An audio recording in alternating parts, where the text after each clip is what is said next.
When I was a young boy growing up in Hawaii, I had two fathers. One was my biological dad, well-educated with a PhD, who believed in the traditional path: study hard, get good grades, and find a secure job. The other was my best friend's father, a man who dropped out of school early but became one of the richest men in Hawaii. Both men were successful in their own ways, but they had very different mindsets about money, education, and life. My real dad, the one I call Poor Dad, believed that the love of money was the root of all evil.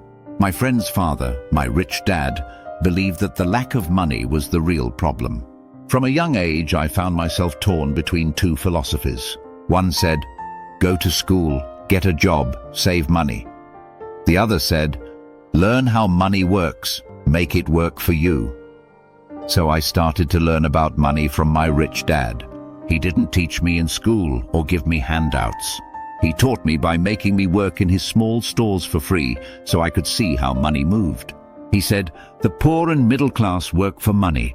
The rich make money work for them. I didn't fully understand it back then, but I began to see the difference in mindset. Poor Dad would say, I can't afford it. Rich Dad would ask, how can I afford it? One shuts down the brain. The other challenges it to think. One of the first lessons Rich Dad taught me was the importance of financial education. He said, it's not about how much money you make, it's about how much money you keep.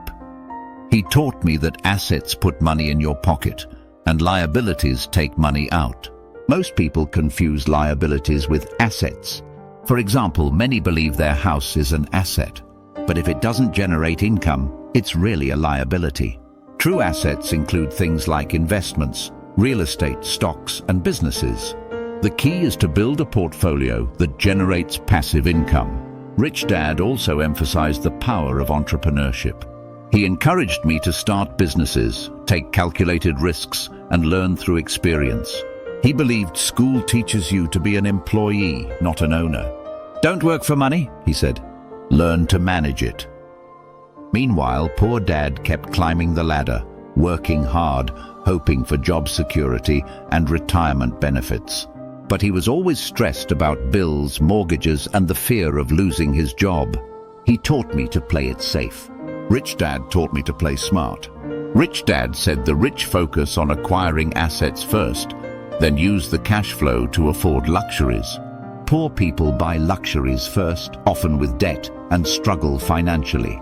The rich build wealth through smart decisions, discipline, and financial literacy. One day I asked Rich Dad what the secret was. He said, it's not what's in your bank account, it's what's in your mind. He taught me about the cash flow quadrant: employee, self-employed, business owner, and investor. The goal, he said, was to move to the right side of the quadrant. B and I. Employees trade time for money. Self-employed people own their jobs, but business owners build systems. Investors make money work while they sleep. Rich Dad warned about the danger of being financially dependent on a job. He said jobs are temporary, but financial education lasts forever. He encouraged me to read books, attend seminars, and surround myself with like-minded people. He believed wealth starts with mindset and knowledge. Today I look back and realize the best gift I got from Rich Dad wasn't money.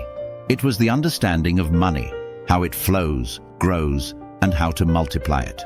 While Poor Dad struggled financially despite a good salary, Rich Dad built lasting wealth. Because he understood this simple truth: the rich don't work for money. They make money work for them. And that, my friend, is the core message of Rich Dad, Poor Dad. It's not just a book. It's a blueprint for financial freedom.